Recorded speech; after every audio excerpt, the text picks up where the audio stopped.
Trick or treat, motherfuckers. No need to scream. I got Dr. Pepper, strawberries, and cream.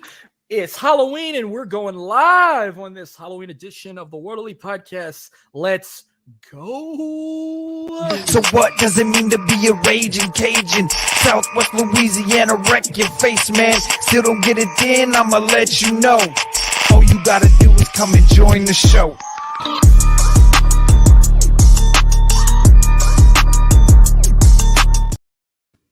Well, hello again, everybody. Happy Halloween. We are the highest tier pod of your weekly unfiltered wrestling entertainment.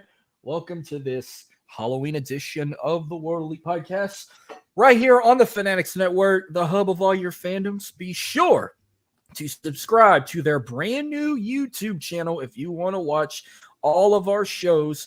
Go follow them on Twitter at TheFanENT. Follow them on Instagram. And of course, hit that subscribe button or go to their website, thefanent.com, to find all the shows. We are the Hostly Trio. I'm Marcus, he's Dylan, he's Jordan. Guys, how has your Halloween been so far? The Halloween's been, I had to work. I worked till 4. Had to go do some stuff with my grandparents once I got off. I live in a small neighborhood, so we have absolutely zero trick-or-treaters. So I have an ass ton of Halloween candy on the side of me that I'll be eating throughout the show. So feeling good. It feels good to be back. This is first time in 2 weeks that I'm back on the show.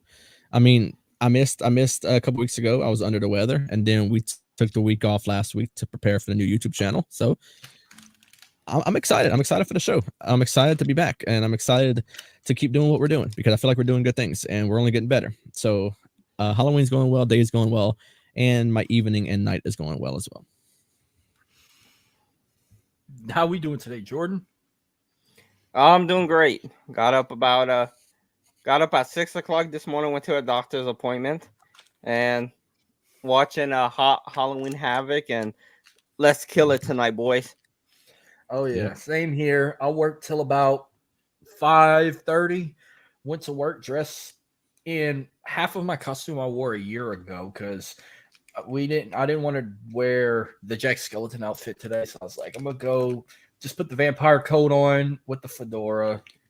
Kind of pulled a Jack the Ripper kind of shit. So do that. I got my chili cooked, so I got a little bowl of it right here. I even got some candy of my own I bought the other day. I got some Twix, Snickers crunchy peanut butter, 2 bags of Gushers.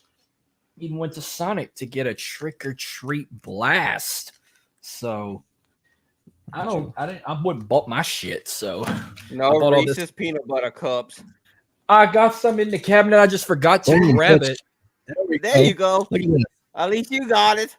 I got it. It's just way in there. I just forgot to grab it. I got a butt cake. I bought a butt cake at the butt cake place that's filled with Reese's Pieces. The Halloween edition. I hate when people say it like that. God damn. What? Reese's. I hate when people say it like that. It's Reese's Pieces. Yeah, Reese's Pieces. God, I hate when people say it like that. Say what? I just said Reese's Pieces. All right, it's fine. Let's move on. Well, I'm watching Halloween Havoc right now. You could kind of say it's a watch along. Since we had to get ready for the new YouTube channel, we were not able to do a watch along for both nights, but I did watch night one, and night one, they killed it. They killed it night one. Let's see. They had a dark match that wasn't televised. Josh Briggs and Brooks Jensen, or I call them Brooks and Dunn accidentally. They beat Tavian Heights and Riley Osborne, but on the main card, the most sexy Freddy Krueger you could find, Roxanne Perez defeated Kiana James in the Spin the Wheel Make the Deal Doubles Playground match. Lexis King defeated Dante Chen. Kalani Jordan defeated Ariana Grace in the semifinals of the NXT Women's Breakout Tournament. Maybe the upset. I don't know what was the upset of night one, but we'll decide at the end. But the first one I got, Chase University's Duke Hudson and Andre Chase defeated the families, Tony D'Angelo and Channing Stax-Lorangelo, to win the NXT Tag Team Championships. Blair Davenport defeated Gigi Dolan in a Spin the Wheel, Make the Deal Lights Out match. Lola Vice defeated Carmen Petrovic in the semifinals of the NXT Women's Breakout Tournament. And in the main event of night one, Lyra Valkyria defeated Becky Lynch to win the NXT Women's Championship. What did you guys think of night one, and which title change you thought was the upset of the night? I thought the show was good, and I had to go back and watch it. I was a little occupied during it, but yeah, the show was good. And I think the one that shocked me the most, I think, was probably Chase University. I didn't see that coming whatsoever, but to see them win it, getting that respect they deserved, I think it's awesome. So that one shocked me the most, and the show was good. And I think night 2 is doing just as well right now. Yeah, I think the show went great, and I think Chase U and them too, and I'm watching night 2, and it's going good. I'm gonna have to probably say Lyra beating Becky was my upset of the night, because I was like, holy crap. But I was happy for her. I thought maybe they were going to keep it longer on Becky, but I figured it was going to be short. But yeah, Chase U was another shocker. What's going on? We got Graded in the house, Ben Buster, and all them tuning in. Justin, what is up? Be sure to check out the In Time Wrestling podcast, even though it's been 1 full year since they haven't dropped an episode. More like the Ghostly Trio. Yeah, I don't know who's Stretch and Stinky and Fatso, because we're all got big necks, we're all fat, and we all smell like shit. So Nick from the Universal Wrestling Podcast. Whoa. Love the costume, Dylan. Who are you dressed as? John Cena? Because I can't see you. As myself. Hi,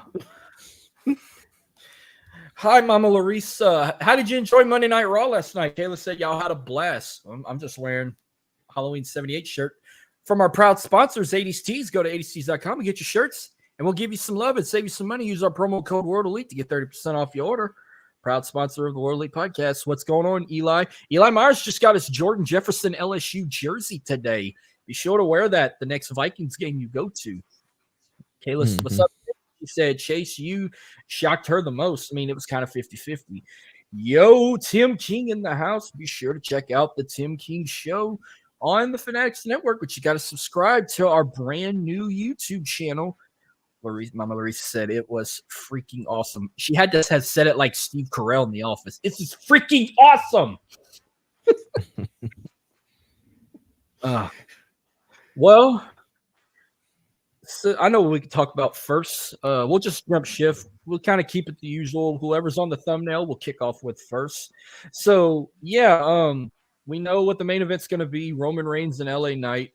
We were actually supposed to talk about, like, what was our reaction about this? I mean, I'm just 50-50 on it. I'm happy they're giving LA Knight an opportunity, but we all know what the outcome's going to be. We're doing our predictions at the end, but we know what the outcome's going to be, and it kind of sucks with how far he's been going. He's most likely will lose this Saturday. He's going to take his first loss in a long time, because, I mean, he won at SummerSlam. He won the Battle Royal. He beat The Miz at Payback. He teamed up with Cena at Fastlane, and they won that night. Now he's in the main event against Roman Reigns for the Universal Championship. But I think we talked about that. Didn't we talk about that 2 weeks ago before we had the 2 weeks? Oh, no, y'all wasn't there when we talked about it. I was talking about it with Freddie. I want to hear your thoughts on the main event when they announced that Roman and LA Knight before we move on with Roman. I mean, kind of feel like it's a little too early for LA Knight to get this shot. He's that quick rising star, in my opinion, but I kind of feel like I know how it's going to go. But we'll talk about more of the outcome when we get to our predictions sooner or later in the show. But I was excited. He's been getting pops left and right. LA Knight, the pops get louder and louder and louder every single week, and he's getting that recognition, man. Like, he tagged up with John Cena at Fastlane, and now he's getting a big opportunity against the face of the company easily. I mean, you could say that guys like who are there often, like a Cody Rhodes or something like that, is the face right now, Seth Rollins or something like that. But Roman is the true face, in my opinion, because, I mean, it doesn't matter how many times he's there, he's not there, he's still the face. He's the one that's been holding that title for well over 1,000 days. So yeah, I mean, he's getting this opportunity of a lifetime, and despite win or loss, I think he's going to make the most of it, and sooner or later he will result in getting a championship. I'm not sure if it means that he'll win it Saturday. I'll kind of give more in-depth look at it when we talk about it, but it's an opportunity of a lifetime for him. Despite the outcome, I want him to make the most of it. He's a star. He is a big star. He has proved other companies he's a star. He came to WWE. The LA Knight name change didn't sit well with a lot of people. They thought he would stick with the normal Eli Drake name. And when he didn't, he went to a name like LA Knight. People thought it was the end of the world. And they thought the same thing for Gunther. Hell, I thought the same thing for Gunther when he changed it. I mean, look at him now. He's the longest reigning Intercontinental Champion of all time. So the name change isn't always a bad thing, people. And for LA Knight, it's been doing great things. For Gunther, it's been doing great things. So, I mean, if someone you liked in another promotion gets their name changed, it doesn't mean the worst thing in the world. But I just really hope he makes this the opportunity, the most of it, and we get a good match. And yes, I just feel like we're gonna get interference. But with John Cena there taking on Solo Sikoa, I'm hoping that he's in LA Knight's corner as well. Not in the corner, but if interference tries to happen, then John Cena's there as well to get him out of it. So it should be an interesting match. It should be a fun one. Yeah. I think it's too early, like Dylan said, and I think it's gonna be a great match. And he's been getting great pops lately every time we watch SmackDown. So I think it's gonna be great. Just said still can't get past that. It's far too early. LA Knight clearly is going to lose. The only thing that matters is that WWE has for him after. I think they'll keep his popularity going. You brought up Gunther. Speaking of Gunther, I feel like we now know who could take the title off of him. The rumors about The Miz possibly could go down a babyface road. You think it could be The Miz that could take it from him? Hello, Miss Terry. Happy Halloween to you too. And yeah, my Halloween day has been great and it's still going great. But you think it could be The Miz taking it from Gunther? No, there's no way, man. I mean, The Miz has held it too many times. I feel like The Miz is at that point in his career where he doesn't need a championship anymore. He's there to put over talent. So I don't think The Miz needs any sort of Intercontinental Championship run, especially beating Gunther.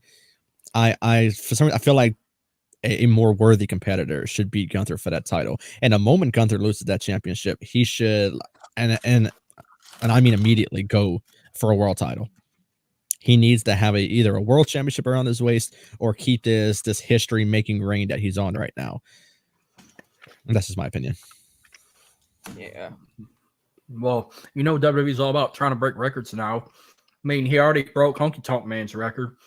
They're driving Roman to break Hogan's record.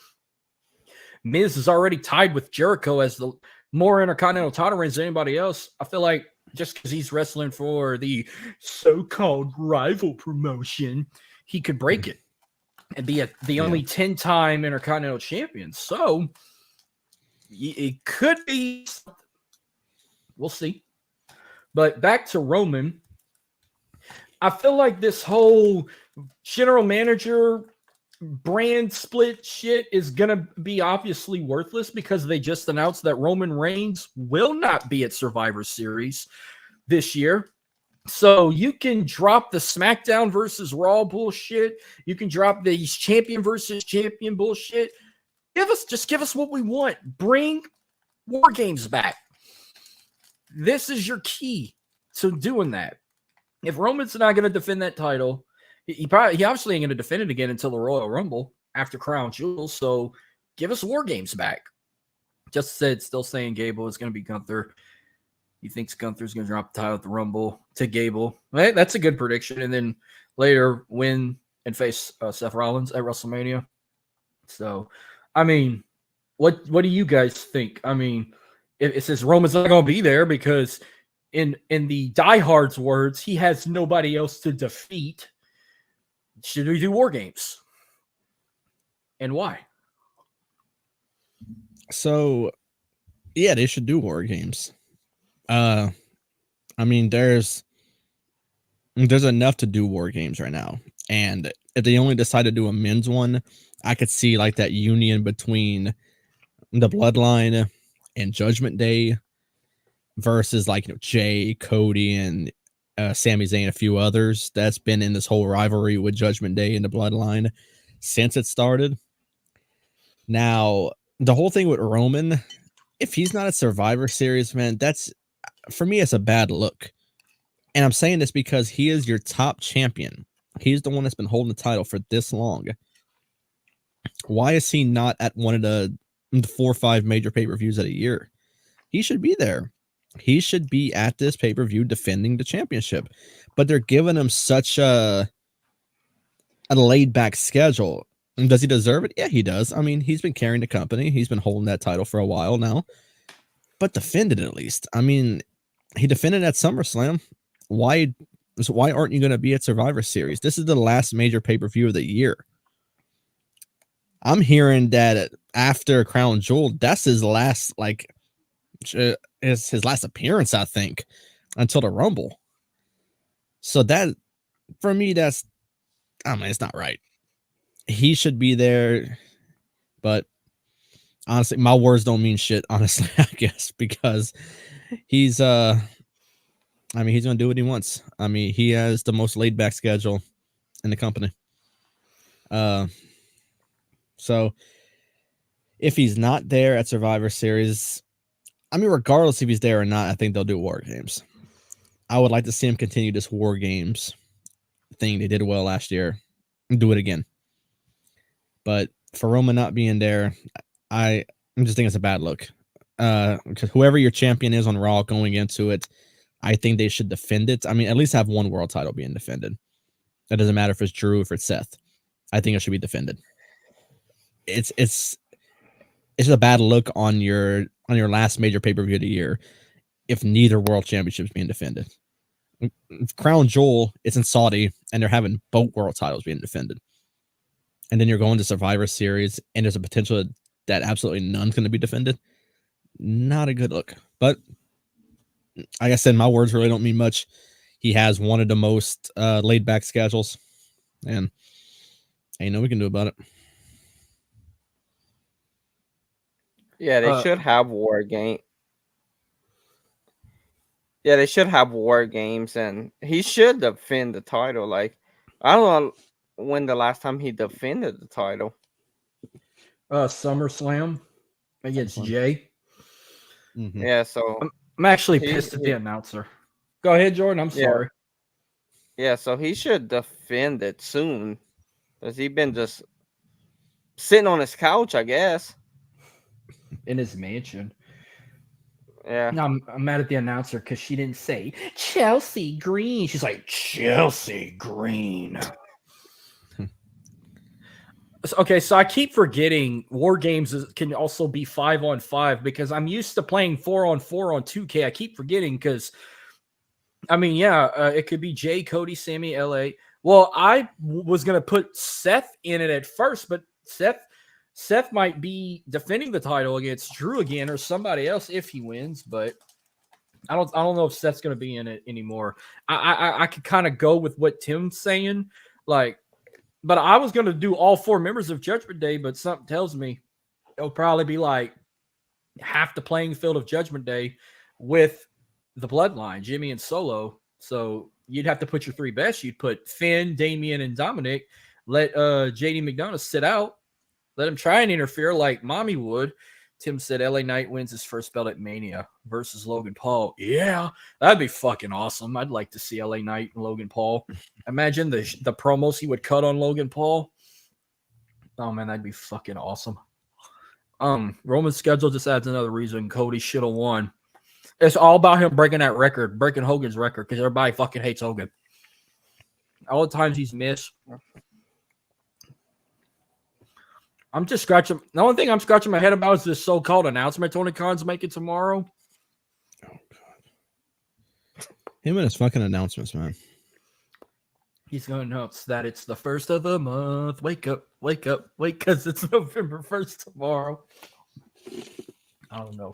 Just know he's probably going to be looking at a dead inside with barely no fans, but I don't want to cause no drama with the IWC about attendances. So Give us War Games. Yeah. Well, there's something I wanted to, we were supposed to talk about a couple weeks ago before we took the week off to get the new YouTube channel going. Bum Boy said, better be a max deal. I was talking about Tony Khan's announcement. Yep. So, Impact, about 2 weeks ago, just had their flagship show. They had their WrestleMania Bound for Glory in front of looked like a sold-out crowd in that little gymnasium they did it in, but they sold out. I saw like a blimp shot. They had fans on both the hard cam side and the other side. But it looked like it was a great show. I didn't watch Bound for Glory. I might end up going back and buy it on, what was it, Fight TV. Go back and order it and check it out. But it was what happened at the end of the show that just changed the whole game.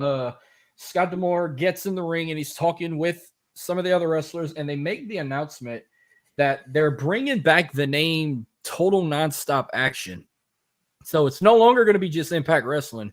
It's going to be TNA Wrestling. It'll just be TNA Impact, their show once a week. And it all begins at their next upcoming pay-per-view, Hard to Kill, which is going to be actually on me and my old lady's 1-year anniversary, January 13th, 2024 in Las Vegas at Sam's Town Live. And I unfortunately, since that's going to be the night of our anniversary, I won't be watching it live, but I might go back and watch it the next day. But the fact that they're bringing back TNA, they showed this exact logo they had from, what was it, 2004 to like 2014 or 15 before when they dropped the TNA name. They're bringing back the Cross the Line theme from 2008, which was a cool theme.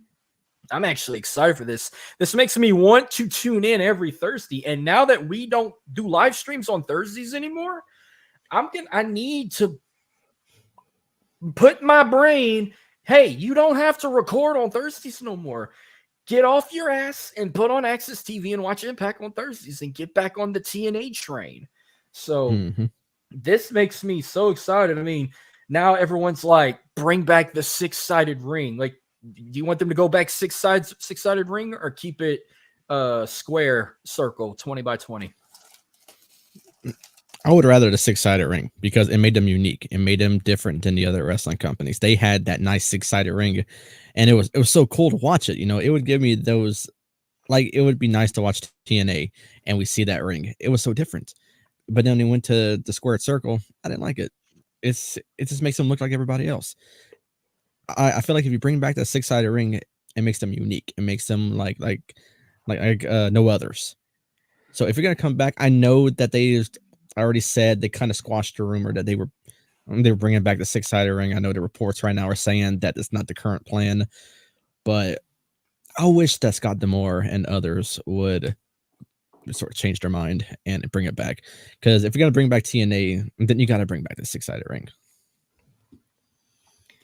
You got to bring back the Impact Zone, but they're not in Orlando or Nashville anymore. I don't know if they're going to travel around each week or they're going to be at a despite location because they already moved like 10,000 times from Huntsville, Alabama to Nashville to Orlando to New York to Canada to Vegas, back to Nashville, back to, I don't know where they were recently, but like 6-sided ring, yes, because there's still cage match. They called it 6 Sides of Steel. That sounds way better than still cage match.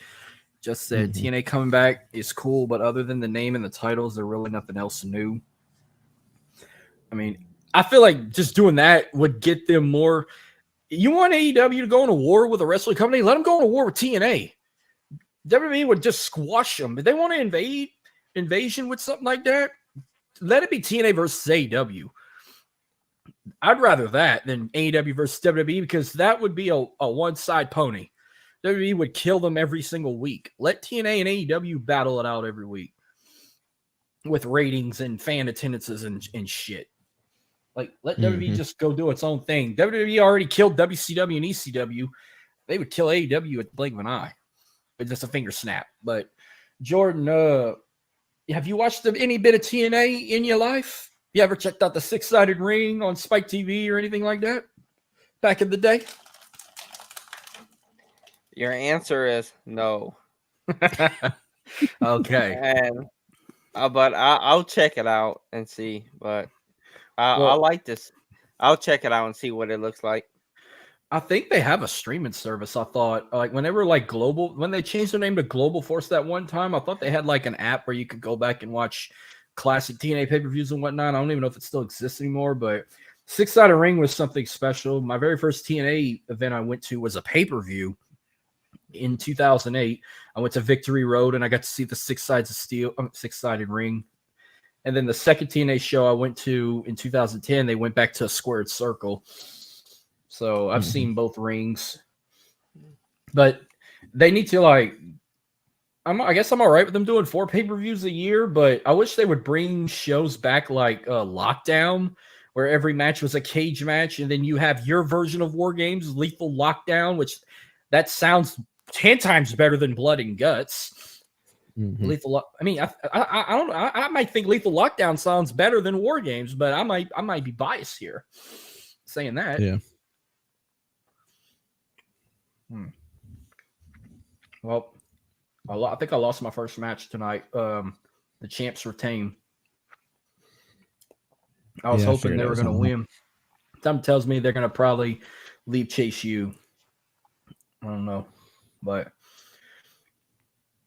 I just want them to go back to the haunted house and see Metaphor try and find the territorial cup because I was enjoying the shit out of that.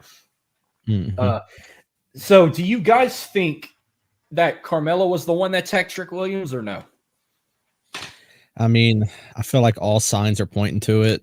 I hope not because it's a recycled storyline. I mean, we've seen this before. This is nothing new. So if you're gonna do that, then I guess, but it's all recycled. And I think it would be a bad thing if it happened because look what happened when they did the whole thing with Enzo and Cass. Enzo went to the cruiserweight division. He became a headache, a cancer to the whole locker room. And Cass, he just went downhill fast. It's gonna be a bad move if they decide to split him up. Yeah, that's just okay. So, what about you, Jordan? I don't think so. I don't think he was the one that attacked him. No. What do y'all think of Brian Pillman Jr.'s new character, Lexus King? It's great. It's really good. He's not trying to be the junior of his father. He's his own thing, and he said he's going to be the one of the real man who raised him, and that was King. But honestly, I love the character. I love the debut last week. Honestly, he goes to another company and they use him so well so quickly. In just 1 week, or say all the vignettes they had of him at first, and then his debut last week. It's like NXT did more than what AEW did with him in his whole career over there in just a week, which is crazy to say. Jordan, I love it. I like it too. I like how the throne just slides from the side and he's just sitting there chilling. But I don't know, that white blonde hair with the cool facial look kind of scares me. Kind of gives me Joe Exotic vibes there. Like, is he trying to be the Tiger King instead of the Lexus King? But that's a little scary. But something tells me I see him as a future NXT champion down the road. Oh, most definitely. Yeah. Well, while this next match goes on, the NXT Women's Breakout Tournament, where the winner gets a contract and gets a future championship match, I'm gonna quickly predict this. I think it's gonna be Lola Vice winning over Carmen Dravic. Yeah, it'll be Lola Vice. NXT loves her. She's a future star with NXT. And honestly, when she first started, I was unsure of her. I watch more of her matches. She impresses me every time I see her. So, yeah, I think she should win it. Yeah, I got her too. I think they're going to eventually give Kalani Jordan a contract because she's damn good too. But when I look at Lola Vice, it's just like when I first saw her get introduced in, I'm like, oh, she's going to win it all. I wouldn't be shocked if she didn't win, but we'll see when that time comes. Well, this was something I wanted to add at the last minute because I've been seeing skepticals online. So when the new WWE video game comes out, 2K24, which now they remember back in the day, it used to come out around this time of the year, around the fall, like late October. Now they changed it to around WrestleMania season after the pandemic.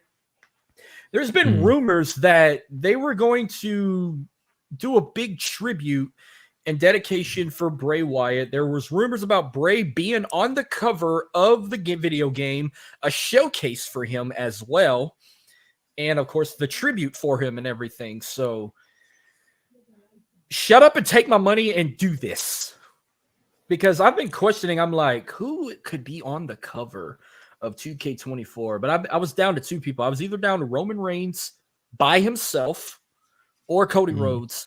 Now throw that out the window. Put Bray Wyatt on the cover. That'd be the best option. What do you guys think? See, I'm not sure. From what I know, it's just pure speculation right now. I know no one really confirmed anything. So really and truly, all we're talking about tonight is a rumor that we've been seeing online. And do I think that they will do it? Yes, but I think they'll do it somewhere down the road. I don't think they'll do it on the first video game after Bray's death. And the reason why I say that is because I feel like people will get the wrong idea. That people will get the wrong idea that 2K is doing this just to get attention. That they're doing this just basically to make money off of him. The NBA did it for LeBron, not for LeBron, for Kobe. Well, did they do it the same year he died, though? He died in 2020. I think they put him on the cover of 2K21 and 2K24 because he was number 24. Okay, let me see. No, wait. Because this thing's showing me 2K. Oh, yeah, he was on like the Legends edition. The regular cover was Damian Lillard for 2K21. Yeah, they did a tribute. They did that for him. Now, if they do a cover like a kind of similar how they did, but like a Legend edition, but like maybe like the Firefly edition or something like that, then yes, I can understand that.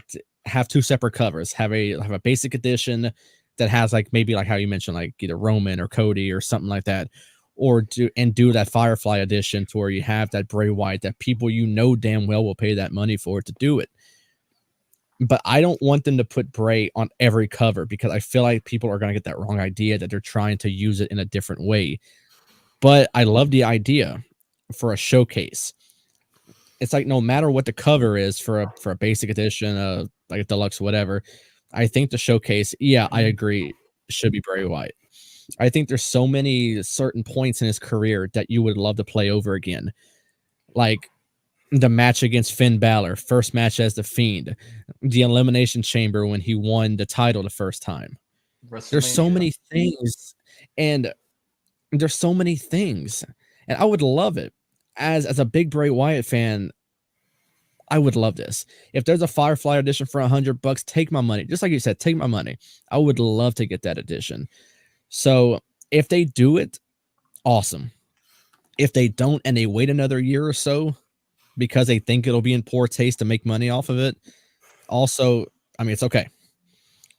But I want this somewhere down the road. Okay. Jordan, real quick. Jordan, what's your take on this? Yeah, I think they should wait another year, like maybe next year to do it. Okay. But if they do it, I'll and like Dylan said, if they do like the Firefly, what is it? Firefly, Firefly edition. Yeah, if they do it, I would love to get it and play as him. Well, here's my thing. If they end up doing it, I think all proceeds need to go to his family. Mm-hmm. And this gave me an idea for an audio episode of fantasy WWE 2K covers. You pick 5 superstars and you pick the 3 covers.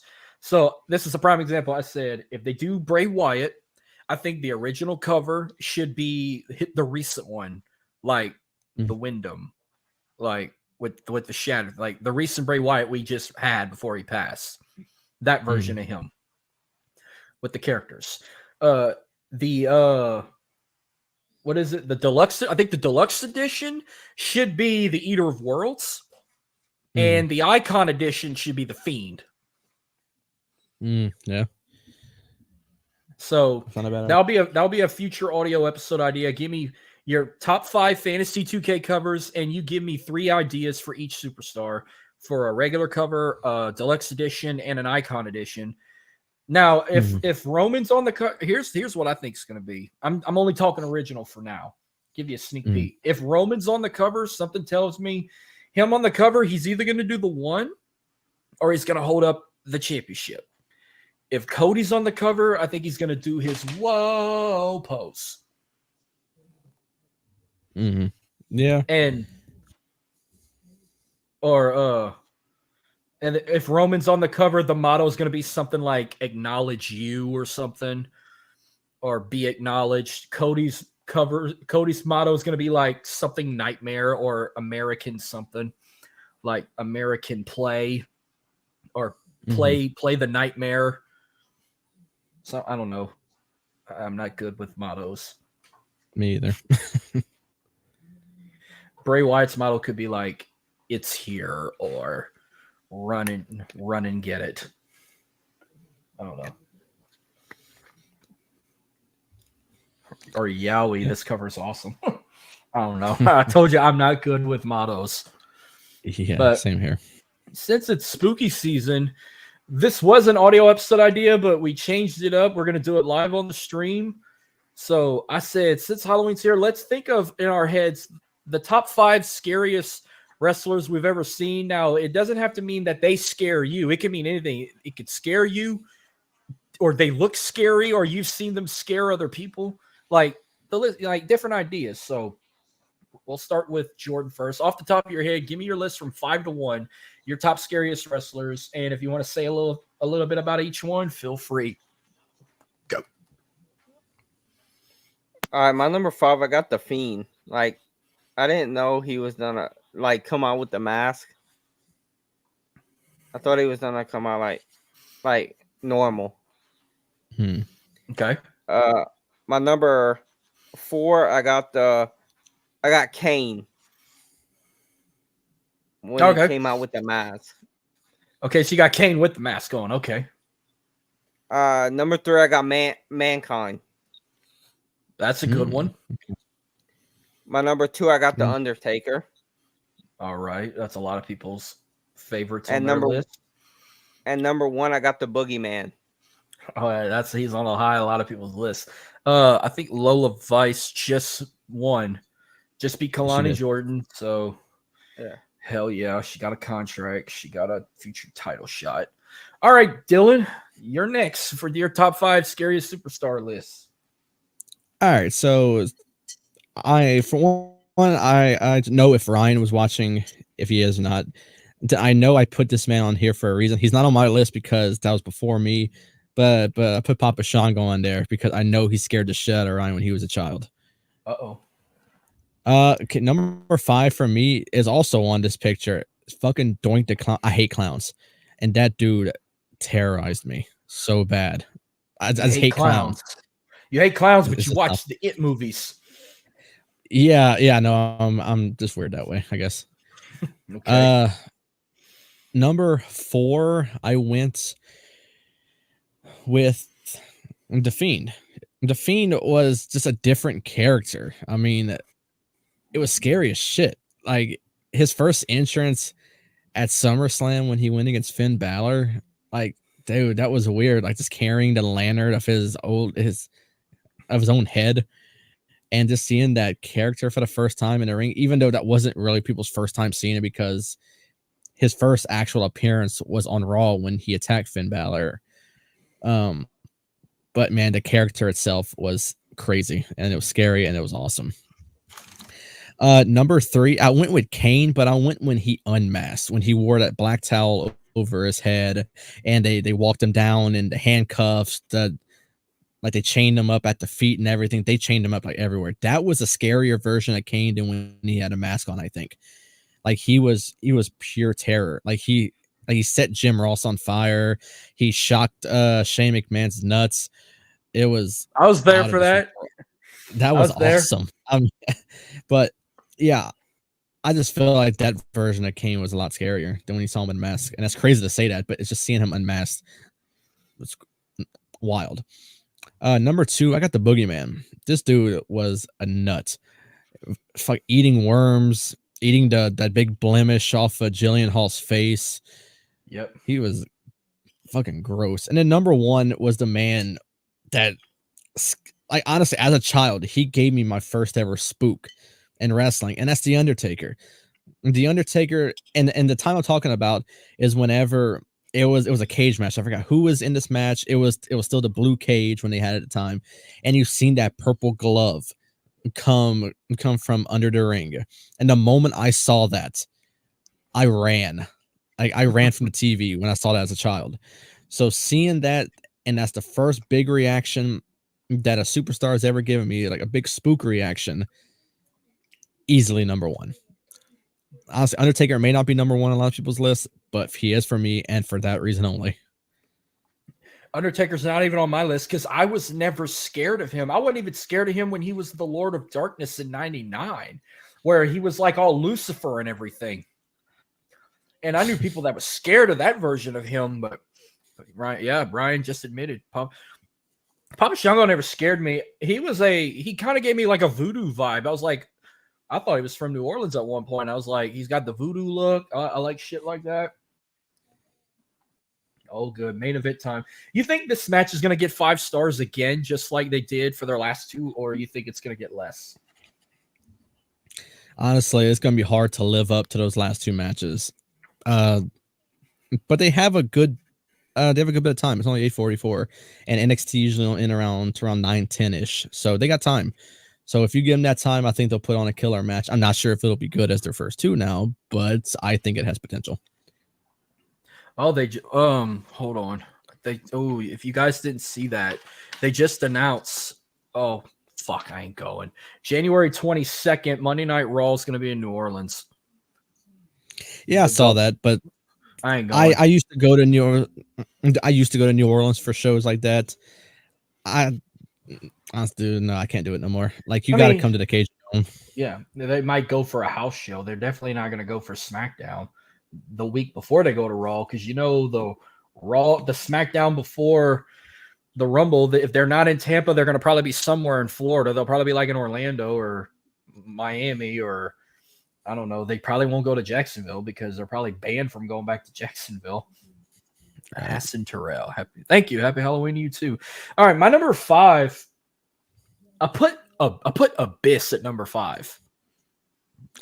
That's a good one, dude. He was, and the thing is, we stuck within WWE. Like, we never thought about TNA. Fucking Abyss was wild. He was the Mankind of TNA. Mm-hmm. He was to me. Yeah, he was. Okay, number 4. I went out the game again. Number 4, I put Abaddon from AEW. That's a good answer.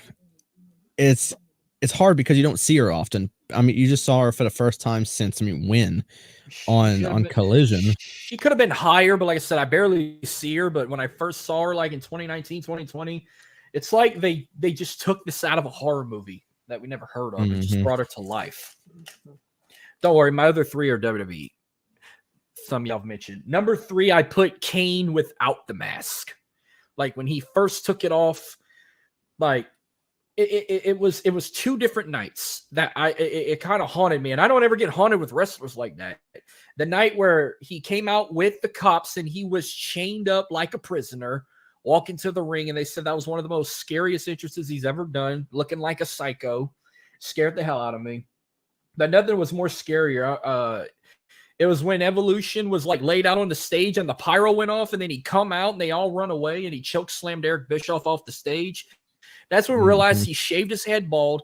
Nothing was more scarier than when that boom camera went right up to his face and he had that scary ass look. That haunted me for like a couple of weeks. I didn't want to watch Raw again because of that look from Kane, and then they had to put it in the intro. But it was like after he had a funny side. I think I wasn't scared of him anymore when he shocked Shane McMahon's balls and I was Yeah, there in that was- attendance for it. That I thought that was the funniest shit ever. Yeah. And I was there to be scared of him, but I ended up thinking he was funny. And then I wasn't really scared and intimidated him anymore, especially with the whole feud with Snitsky and everything with an Edge. I was no longer scared of him. Number 2, I put the Boogeyman, which I actually liked him. Yeah, his promos scared the shit out of me more than him in person. When I saw him in person, I saw him doing his little dance and shoving worms in people's mouths. I'm like, he's cool. I like him. But they didn't do much with him. Now I only put the Fiend number 1 because of the mask. Like the Fiend looks like he could be a character in a horror movie, and I've seen people freak out who never even heard of him. Remember when they did a commercial for Monday Night Raw, and before it went off, they showed his face for like a split second to scare you, like a jump scare. And I remember they had like YouTube videos of people's reactions and the jumps, and I laughed hysterically at those. And it was cool. His entrance gave you like some chills, especially his first entrance at SummerSlam against Finn, where he got the hood on over the mask, and you see the dreads hanging out. He got the Ace Ventura pants on, and then that sick ass version of his theme song by Code Orange, like still one of my favorites. I rather that I still say it since it's tribute show. I rather that version than the one from the Crows. Or Mark Crows or the Crows. I said the show wrong. My fuck up. So, I know we got a big show coming up this Saturday. They're going back to Saudi Arabia. We got Crown Jewel this Saturday, and it's a good thing they're going to be in Saudi, because I'm sorry, if there would have been a Premier Live event going on the same time as LSU and Alabama, I would not be a part of the watch along with the Fanatics Network. I would watch it probably Sunday afternoon. Good thing it starts at 12 o'clock for us. It'll probably be over at 4 our time, or 4:30, and that's an hour and a half to get me ready for kickoff. Because what is it, 6 o'clock kickoff for Alabama, or 6:30? Something like that. Yeah, I think something like that. I think. Yeah. But real quick, before we get to predictions, on a scale of 1 to 10, what is your excitement for this Premier Live event? I'm at a solid 8. I mean, this is going to be a good show. I mean, the card is decent looking. So for a Saudi show, I'm actually pretty excited for it. So yeah. I'll say Jordan. I'll say 8 too. Okay, so and it's not and don't take it the wrong way, but at first I was kind of around the 8 category, but before I realized that like where LSU is right now, they have the number 1 offense in the country. They're like number 12 or 11 right now, and they have a bright chance of winning back to back. I'm more excited for this game than this show, so I dropped my excitement down to at least a 5, keeping it 50-50. Like I'm excited, I'm ready for both, but I'm so glad this is an earlier start time. So when I wake up, I'll watch College Game Day. As soon as that's over, I'll jump to Crown Jewel, and then when that's over, I'm jumping back to football. But I'm gonna have it set up where I'll have Crown Jewel on the laptop. I can watch some college football on the big screen because I know they're gonna have some good games playing, and then I'll have the fam on this screen right here, and y'all looking at me, and I don't have to change wires around and shit. The only thing I might change is I might put my headphones plugged into the laptop, so I don't have to keep the commentary on mute. I can listen to the commentary in the headphones, and I can hear y'all talk through the surround system. I can hear both at the same time, because that's why one live stream I did, I sounded like shit. I forgot to turn the fucking mic on first off. And the same thing when I did Halloween Havoc 98 with Dan Bellio, I forgot to turn the mic on again because I had it all hooked in this shit. That was when my internet was down. So like, I'm not unhooking shit no more. The mic and the camera is staying on this PC. The only thing I might ever unhook again is the headphones, because as soon as they plug in, I go straight to hearing this. I want to change it to this, I just push a button on the PC. I put an icon at the bottom to know when to change the damn speaker and whatnot. Oh, he just breathed fire like Goldberg. I'm talking about Ilya. I wish they'd give him his old theme back. I hate that theme he got now. I fucking hate it. Sounds like he's in the Soviet Union army. All right, let's make some predictions before we close out on this spooky night. So, okay, I don't know why they now announced this is going to be on the pre-show. Sami Zayn versus JD McDonough. We'll start with Jordan. We'll go with Dylan, and then I'll close out. But yeah, this has now been added to the pre-show. Sami Zayn, JD McDonough. What y'all got? I'll go Sami Zayn. Yeah, I'll go Sammy as well. I mean, it was a very last minute put together match. Yeah, I know that this whole thing with Judgment Day and is JD is he officially in the Judgment Day now, or is he still trying to work his way in? I haven't watched Raw in a while with Monday Night Football back. I think he's trying to get in. He's kind of been like the laughing stock of the group. Pretty much. Like you could put JD and Dominic on the poster of Dumb and Dumber and they would be comparable. Like Dominic was kind of the laughing stock before he grew some balls, and now JD McDonough's kind of been the laughing stock of the group. Like he's been the one like missing near falls and whatnot, or going over the top rope like he jumped off a roller coaster or something. Like they've been targeting him more than Dominic, so he's kind of like the weakest, the bottom of the totem pole, or the weakest link. Or you could kind of say he's the honorary member of Judgment Day. Right. But I'm going to go with Sami Zayn. I mean, it's only his second time in his career he's fighting in Saudi with the Syrian descent. They let him win the first time, and they let him main event it. They're putting him on the pre-show. He'll be 2-0 in Saudi since they allowed him to compete in Saudi with him being Syrian descent. So I got Sami Zayn winning. All right, let's start from the bottom.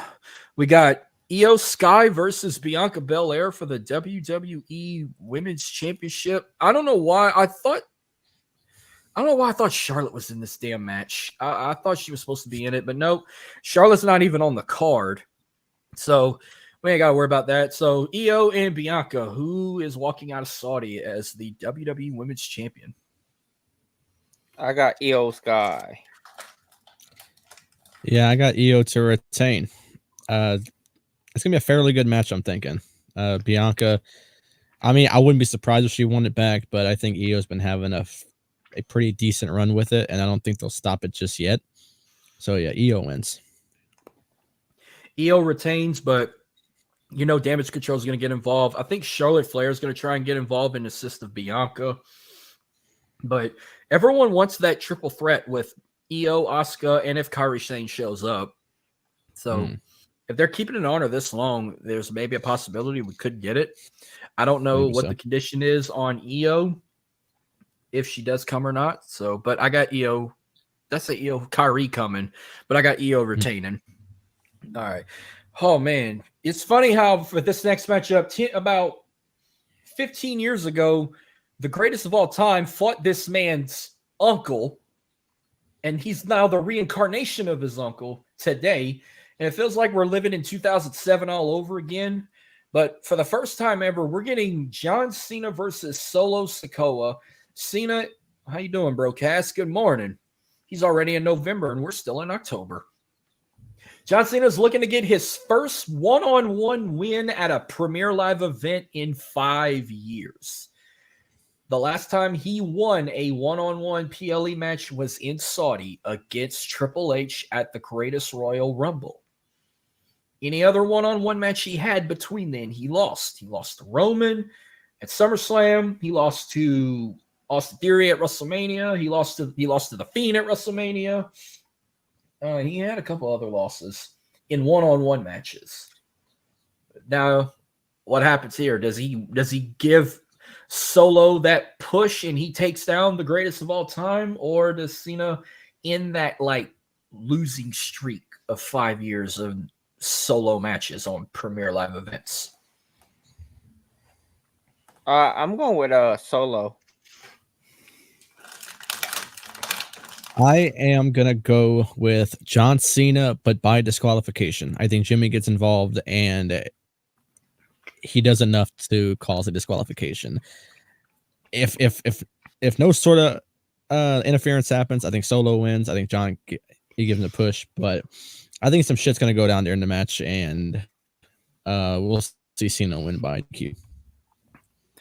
I'm going with John Cena. I think this is going to be a hell of a fight. Could be a potential match of the night, maybe. But I'm going with Cena. All right. Now we got the American Nightmare, Cody Rhodes versus Senior Money in the Bank, Damian Priest. I'll go Cody on this one. Yeah, I mean, if you're gonna do any continuation of this quote unquote story that's for some odd reason still going on, should have ended at WrestleMania. But I mean, honestly, what do I know? Then Cody wins, and Cody has to win this match. But could Damian lose to potentially do something later in the night by cashing something in? That's how I see it. And that's what Seth did when he cashed in at WrestleMania. He lost to Randy Orton, and he has one of the best cash-ins of all time because he lost in the same night, and he walked away with the title at the end. I'm not saying it's going to happen, but yeah, I mean, Cody wins, but it's going to be a good match. This was a flip a coin for me, but I think Cody will probably win. If Cody wins, he's going to have that win where he's going to overcome all of Judgment Day. Finn's going to get involved. Dominic's going to get involved. JD could get involved. He's going to overcome all three and still get the win. If the Money in the Bank briefcase would have been on the line, I'd have picked Damian to win the match. But I'm just going to say flip a coin but I'm going to just go with Cody Rhodes. All right. Rey Mysterio versus Logan Paul for the United States Championship. There's a lot of ifs on what could happen. But I want to hear what you think. I just have a feeling they don't put on Logan Paul. I just have a good feeling that they don't put on Logan Paul. It's good to see me and Jordan's on the same page with this one because I'm going Logan.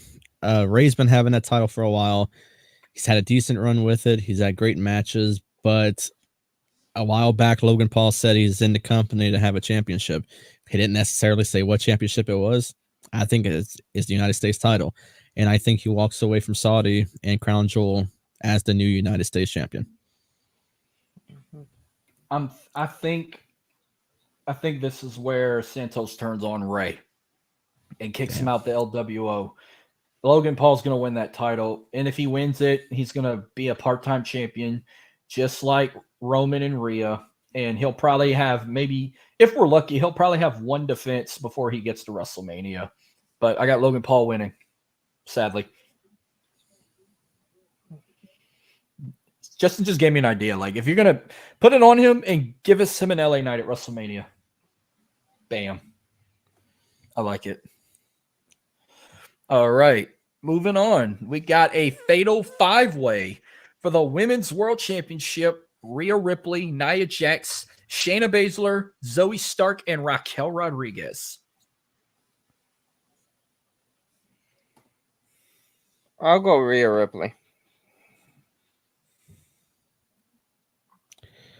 This is tough, man.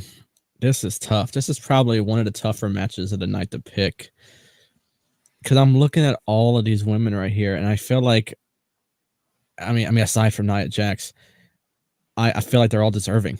Shayna, I've been wanting to have, title that wasn't the tag titles for such a long time. Zoe Stark, Raquel, something just tells me they're gonna fuck with us and give it to Nia. I don't know why I feel like that, but I don't know. I'm so torn. Fuck it, I'm going Nia Jax. I think Nia Jax is gonna win the title. Oh, that's the last thing I think we all want.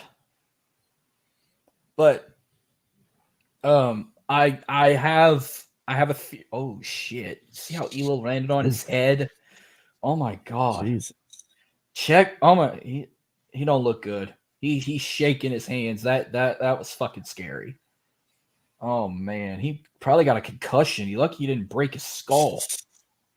Damn, that was bad. Okay, so if Kayla is still tuning in, since she's going to be at the Royal Rumble, I'm calling it now. First off, Rhea Ripley retains. I've been saying for a while that Rhea's going to go into WrestleMania 40 as the champion.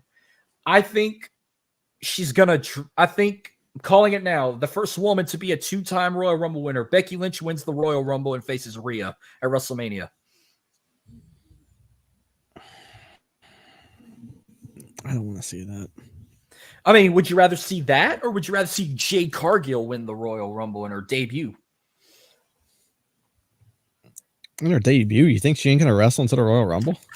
A lot of people are predicting she ain't gonna have her in-ring debut until the Royal Rumble match because they're having. Why would her, they show her now?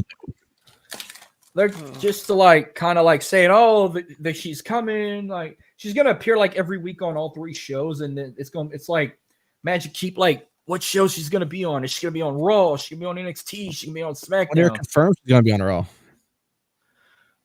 She's still training and whatnot. Something tells me she ain't gonna probably have her first match until the Royal Rumble. No, but they already confirmed she's gonna be on Raw. Okay. That's been the thing. She already confirmed, but she's been showing up everywhere. But I think she'll have her in-ring debut before the Rumble. You can't wait till January and show her in October and not and some reason hold her off until the Rumble. That's not a good strategy in my opinion. Or what if they do like they did with Del Rio? She'll debut 2 months before the Rumble. Let's say she debuts in November. She gets squash matches each week, at first, and then she starts facing real competition. And by the time the Rumble comes, she just wins it as a rookie, kind of like what they did with Del Rio. Yeah. I don't know, but I said a while back, I said Gunther was going to win the men's Rumble, and I'm going to say Becky wins the women's and faces Rhea at WrestleMania 40. But I got Rhea retaining. All right. Now we got Seth Rollins, Drew McIntyre for the World Heavyweight Championship. I'm going Drew McIntyre. Yeah, I'm going to go Drew as well. Seth has had his run. I think Seth deserves some time off. He's been carrying the company while Roman's been gone all this time. The company's been on his back. So I think he deserves some time off. Drew, and honestly, you even said it, Marcus. I think Drew deserves to win a title in front of a live audience. And I think this is the perfect opportunity to do it. If you didn't do it at Clash of the Castle last year, I think you do it now. So I think he beats Seth Rollins to become the new World Heavyweight Champion. I will say this. That was a great video package they did on Raw.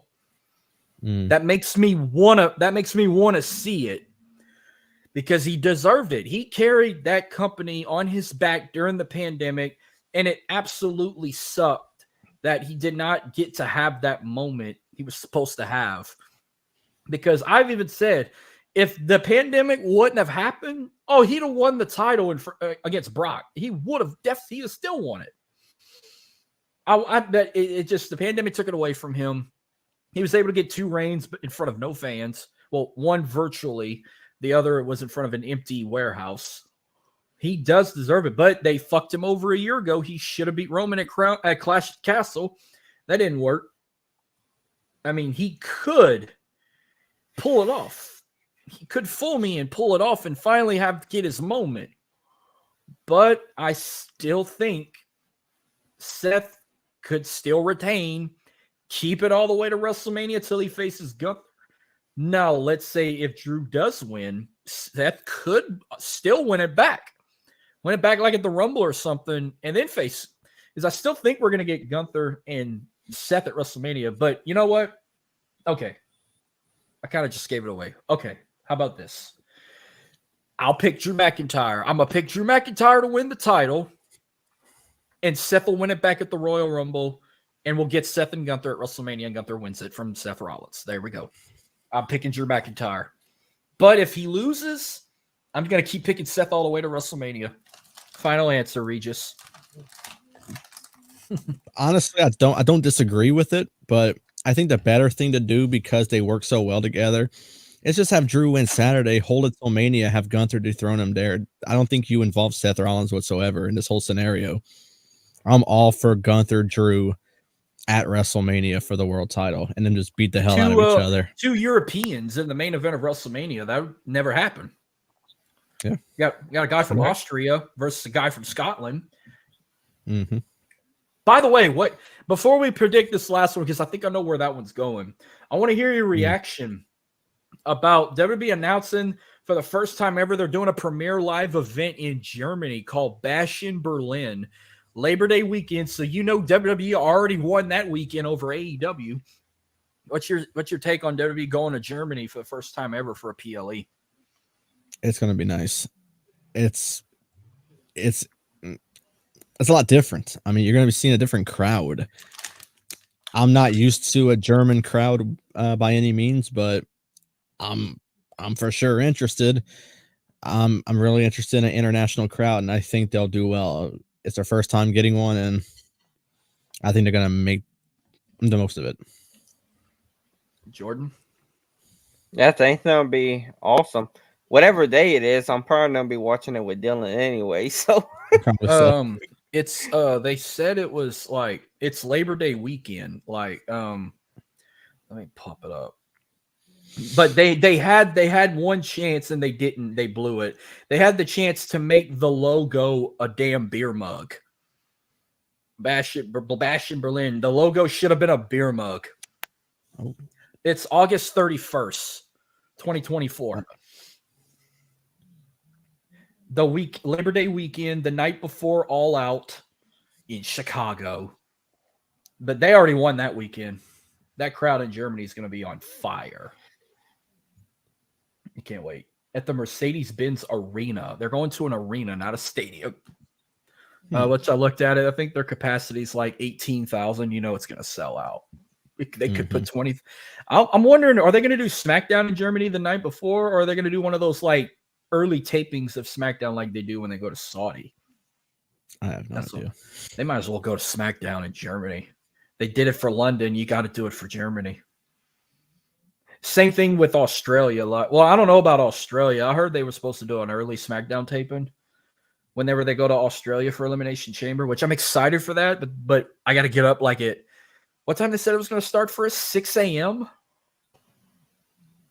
6 or 7 a.m. our time. But at least this one, it's gonna. Oh shit! Uh-oh.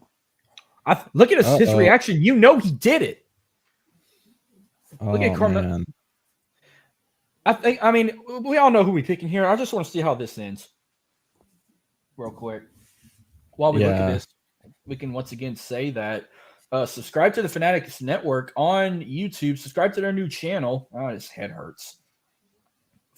Follow them on Instagram. Go to their website and check out all our shows. And he just headbutted him. He got the wind knocked out of him. That is finisher now? A freaking running headbutt? Shit. I think Ilya Dragunov keeps it all the way to Stand and Deliver, but who do you think he would lose it to? Fuck, dude, he shouldn't lose it at all. Because before I even knew he was going to beat Carmelo Hayes, I predicted Carmelo and Wesley at Stand and Deliver, but you could throw that away. Fuck, you know what? Give me Ilya Dragunov and Alexis King at Stand and Deliver. Yeah. But somebody would have to be the heel. I thought Ilya Dragunov would have been a heel. Ilya Dragunov is like, he's over the crowd. Everyone loves him. And he's so damn good. I like Melo's Halloween Havoc tribute on his like tights and his knee pads. That's a cool look. I'm shocked he didn't have no like banner entrance like he did at all his PLEs. Yeah. But I'm just waiting to see what Trick does. Like, yeah, Trick's gonna attack him. I think it was him. And they're gonna probably fight, if not at Deadline. I don't know, probably fight on episode of NXT. Like, look at his eyes. You can tell, like, oh shit. And then look at his face. He's like, motherfucker, you attacked me. Uh-oh. What is this? What does it say on his ass? BC something in Russian. Yeah, but I say don't Trying even to try read- it. It don't pay. I mean, I figured I'd give it a try just to get some Oh. laughs in. You tried your best, and that's all that matters. I think it said something about refried Beanie Babies. I ain't sure. Let's see what if anything happens. BC bar. That's what it said. Oh Whoop boy. that trick. Whoop that trick. Oh shit. Uh-oh. Oh crap. While we do this, y'all know what the main event is. Roman Reigns and LA Knight for the undisputed WWE Universal Championship. I think I know where that's going, but while we wait to see what happens here, what you guys think? Roman. Yeah. As much as I want LA Knight to win, and trust me, I want him to win. I don't think if they go Drew, I don't think they turn 2 titles in the same night. I think Roman wins, and if this rumor, wait, hold on, I'm going to continue after. While we wait for that, where's the cameraman going? What the fuck? That's Baron Corbin. Oh my god, bro, you turn off of that? Maybe it wasn't Carmelo that hit Trick. Maybe it was Baron Corbin. Well, there goes that. Worst ending ever. What the fuck was that, dude? I stopped my whole train of thought for that. Horseshit TV goes off. I want to see if it was him. Dude, Bullshit. Okay. Okay, let me continue my thought because I was in the middle of that and I stopped because I thought some go was gonna happen. Well, yeah, for one, I don't think they turn 2 titles in the same night. And if the whole thing with Drew winning happens, as much as I want LA Knight to win, and trust me, I'll be behind LA Knight 100%. I'm gonna go with the smart pick over what I want, and I'm gonna go Roman. I think Roman wins. I think we get interference. He can never win clean. So I was about to ask that. I was gonna say, does he win this finally on his own, or does the Bloodline get involved? The Bloodline 100% gets involved in this match. He never wins clean. He needs help, and that's what's gonna happen. So unfortunately, no, he's not gonna win clean. But I'm honestly hoping for a good match, and like I said, this is gonna be a great experience for LA Knight. He's gonna be under the spotlight in the main event. And as much as I want him to win, and like I said, I'm going to be cheering him on 100%, but I just know that it's not going to go our way, and Roman is going to retain the undisputed title.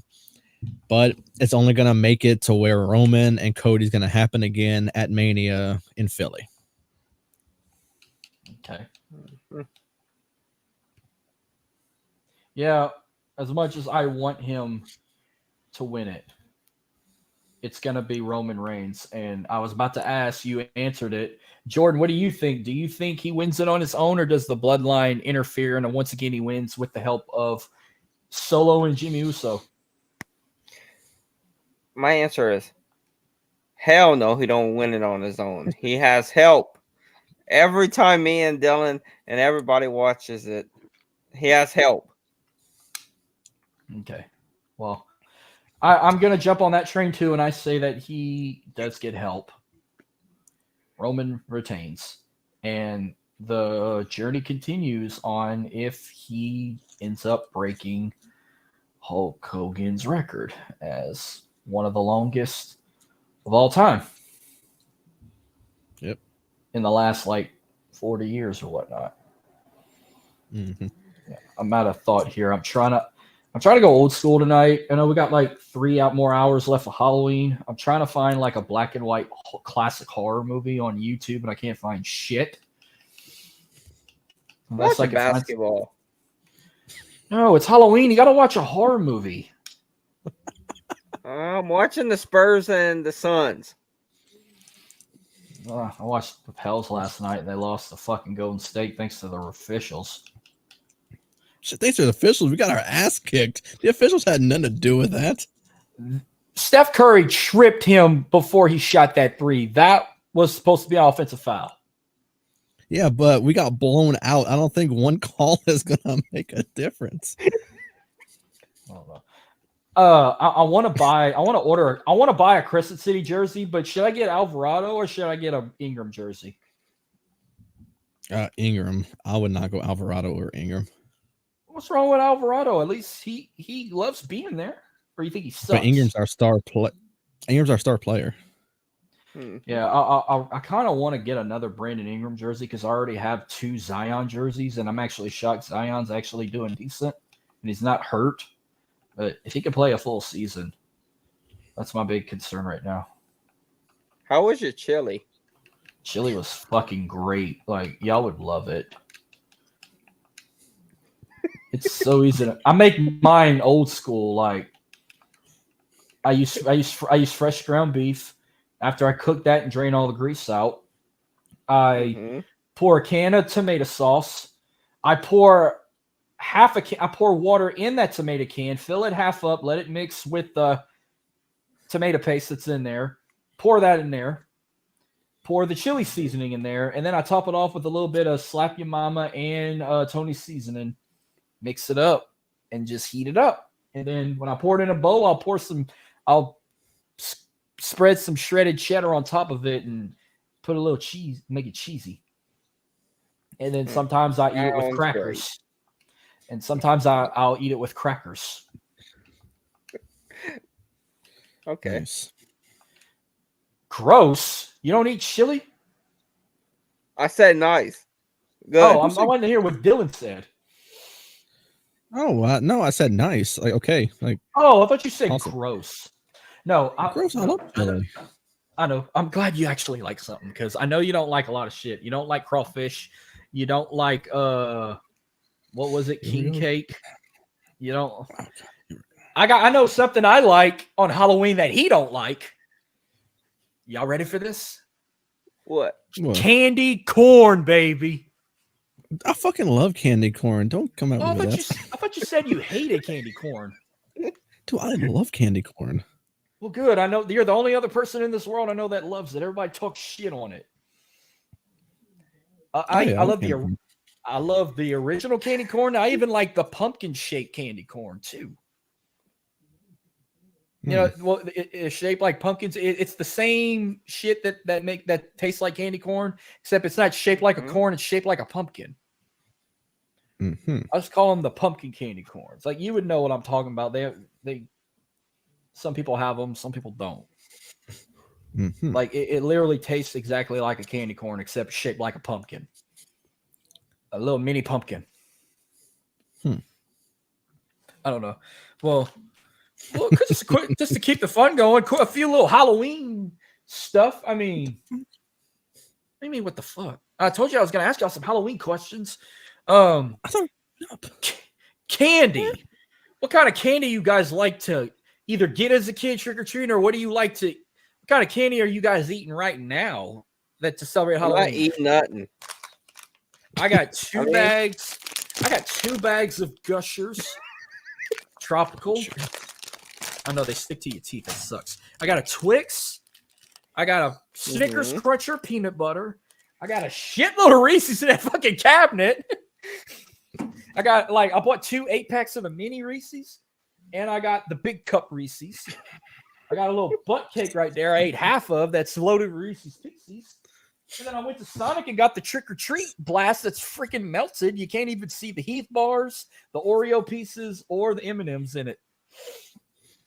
And I swear to God, Marcus. I swear, if you say Reese's Pieces one more time, I'm gonna come through the computer.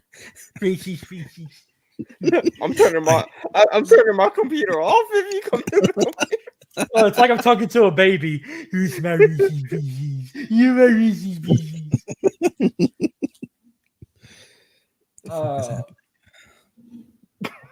I found a black and white horror movie I'm watching. I'm watching The Bat from 1957. Yeah, I wasn't even born yet. I don't think none of us were. I don't think our parents weren't even born yet. What kind of candy you demand to get on Halloween? Reese's peanut butter cup. Okay.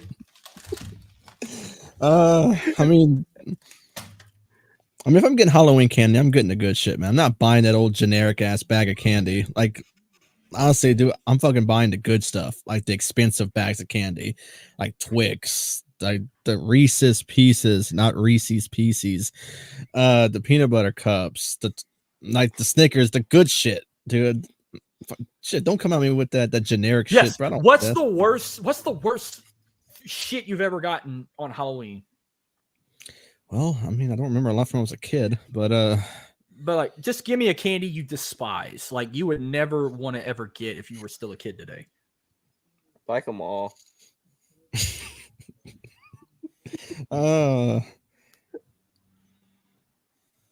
Like if they like the little fun size candy bars of like, if I get like an almond joy, because I hate almonds. Don't come at me with that. I despise anything with almonds. No, what's those sour heads? The twisted sour heads. Don't give me the green. You can give me the blue or the red. Don't give me the green. The green apple. I fucking hate sour green apple.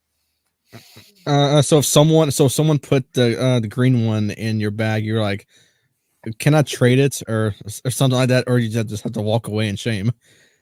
I either walk away in shame or I turn around and I throw it right back at them. Yeah, you sound like a horrible child.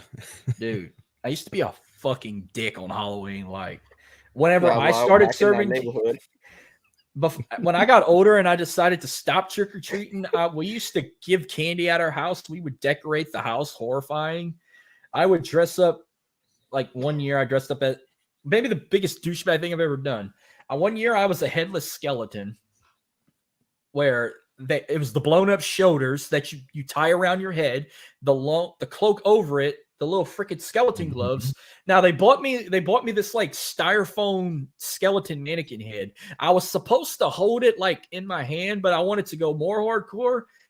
I had them put it where it goes on my head. And when they're like trick or treat and I lean over to give them candy, the head's supposed to fall in their bag or in their basket. And it happened every time.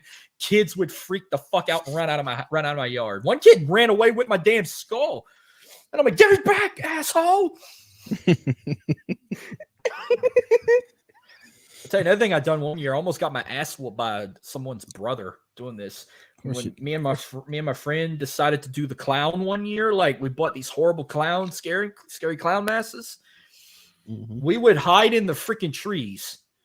Like we had like 2 tall oak trees in our front yard. Every time kids would want to freaking come in our yard, like we were about probably 20 or 30 feet up in the air on branches. We would jump down like we're fucking Spider-Man and ran right in front of them, and they'd all fucking run away. We do that every time. Like we see somebody coming, we climb the tree, and when they come, I jump off that branch and I land like Spider-Man with that clown mask on and scare the shit out of them. I scared one girl so bad, she left her whole bag of candy in my front yard and she pissed in her freaking dress costume. She was one of the Disney princesses. She pissed in her clothes and they were trying to potty train her. Her brother came back, threatened to beat my ass, and I went to school the next day and he beat the shit out of me. Jeez, what a dick move that was. God. And my best friend got suspended because before I could even defend myself, he freaking beat the shit out of him and ran his head through a windshield. God damn, dude. We are getting to a bad point of the show. Like honestly, I didn't do it. My friend ran him into a windshield for beating me up. But regardless, and I got sent to the off. But listen, I think a windshield should be the wrapping point of this show. There are still 4 people watching this, and to the 4 people watching this, I thank you for sticking with us through this. Really, I really thank you for sticking with us. How about we end on a good note? Sure. What favorite? It could be. You can give me at least 3, whatever. What's some favorite Halloween costumes you've ever wore as a kid? Shit, if I remember. Firefighter. What are we, fucking career day? Iron Man. Spider-Man. There's my 3. He said fucking firefighter. Okay. And we lost another viewer. No, never mind. We're getting it back. Oh, yeah. Come on. We got to keep this going. Oh, my God. What was... God, dude, he didn't even think about it either. I just said firefighter. I tried. I think most of my childhood I've been a superhero, but man, oh my God. What about you doing? I can't get over that. I know one year I went as the killer off of Scream. That was like the Ghostface? popular. Yeah, that was like the popular thing that year, and I think like almost everyone went as Ghostface. That was one of them. I was a bloody Ghostface. I remember one year I went as, I don't remember what it was, but it had like the cool like little trinket on the thing where if you press a button, then like all the blood starts like going through the costume. It was a and heart. It was a that. heart. That's the Ghostface Sure. I was. I was bloody Ghostface. Like you push the heart, and it was that freaking food coloring or whatever you want to call it that was in the mask, and the mask had like a line in it. So like when the blood dripped around it, it didn't get all over the costume or whatnot. Yeah, I was him one year. And I mean, I don't even remember. Like I said, I don't remember what I was for most of the time. I'm gonna just leave it at those two. I honest to God cannot remember a third. Oh, dude, like Halloween used to be my shit. Like I couldn't tell you how many times I've been Batman as a kid. Like even wore the costume every day. Oh God, Marcus is Batman again. I mean, it was my all-time favorite. I was Batman like 3 years in a row. I was Superman one year. I was two different Power Rangers, 2 different years. I was the Red Ranger one year. I was Tommy another year, the White Ranger. I've done Ghostface. You've heard the Clown. You've heard the Headless Skeleton. Let's see. I've done Jason Voorhees. I've done Freddy. I want to do Freddy again. I'd do a killer Freddy now. I've been Indiana Jones. Then I've done like really good shit when I got older and went to college and whatnot. Oh man, I've done like I was fucking Larry. Remember I was Larry Culpepper, the Dr. Pepper guy? I still got picked up on social media. That was probably one of the best costumes I've ever been. I went to 3 different Halloween costume contests at 3 different parties, and I won all 3 of them. In 2 weeks, I've won $1,500 because one contest I went to was $500 cash prize. The second one I went to was $500, and then I went to this super big one where it was $1,000 cash prize, and I won that one too. And I wasted that money on fucking LSU games, Saints games, concerts, alcohol. I blew that money. I was Ace Ventura. I was Ric Flair. I was Maverick from Top Gun. Oh man, I was all kind of shit. Man, I was I a Victorian. named 3 of them. He I named can't- 11. Wait, I can't. It's hard to think of a favorite. So from my understanding, I only named 2 that I can remember, and I think Marcus just named every costume he wore from when Not he learned everyone. what Halloween was. Not to last everyone. year. Not everyone, because there were some years I didn't dress up, and then there were some years I forgot what I was. Wow. I once went to high school dressed as a pimp because Halloween fell on a school day, and they let us wear Halloween costumes, and I went to school as a pimp. Surprised they didn't kick me. I didn't. No, I'm surprised. No, they didn't. Someone thought I was a mob. I lied and said I was a mob guy, but I was really a pimp. God, I think a Because when I mob guy would be walked out- worse than a pimp. Because it was a pinstripe suit with the hat. But what changed it was when I walked away, I put the fake $ glitter ring on my finger and the chain around my neck.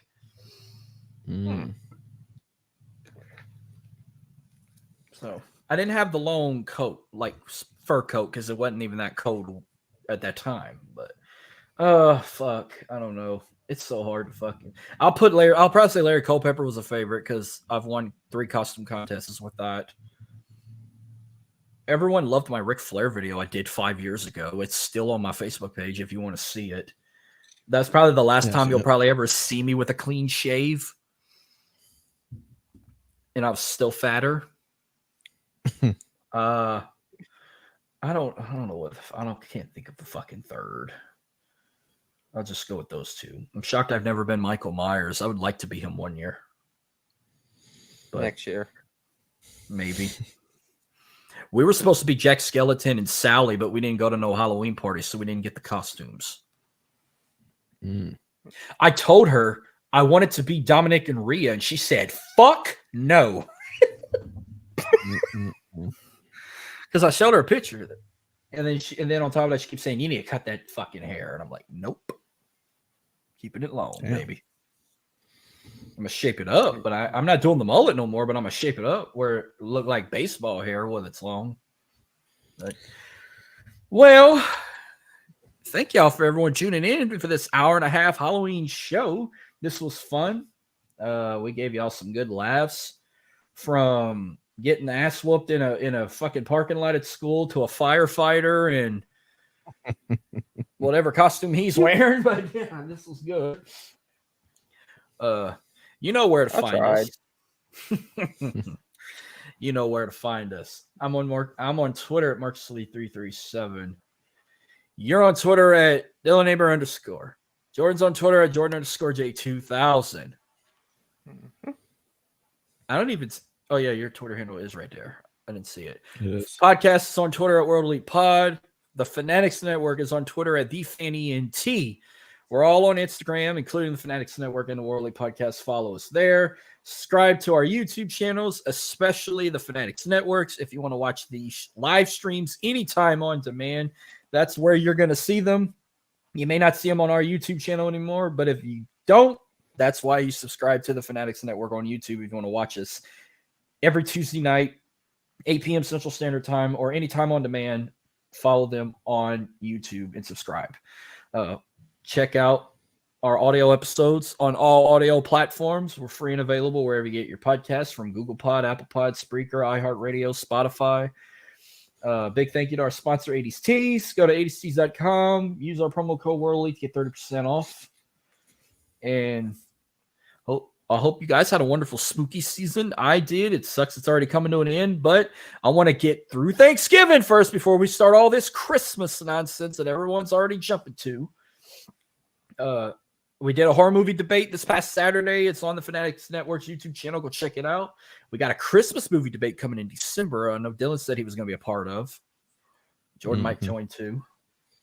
But yeah, I enjoyed it. I watched a lot. I completed my scary movie marathon all month long. I got it over Sunday.